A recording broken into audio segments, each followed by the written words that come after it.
Hello ভাই। হ্যাঁ ভাই বল। কাল তো এক্সাম, তুই তো গাঁতে লিখবি, আমি তো ভাই কিছুই লিখতে পারবো না। আরে না রে ভাই, আমারও সেম কেস, কিচ্ছু পারবো না কালকে রে। ও বাবা, তাহলে বুঝলি একটু চোখ বুঝলি হালকা করে। আচ্ছা আচ্ছা, দেখে নেক ভাই, ঠিক আছে কাল দেখাচ্ছে। হ্যাঁ ওকে ওকে, চল বাই, রাখলাম। হ্যাঁ হ্যাঁ ভাই, কাল হ্যাঁ। দেখা হচ্ছে, চল বাই, টাটা। Sir lose.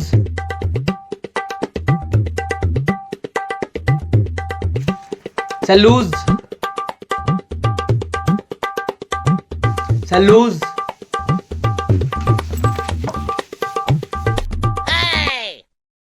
এই শালা, মালটা বলে কিচ্ছু পড়িনি।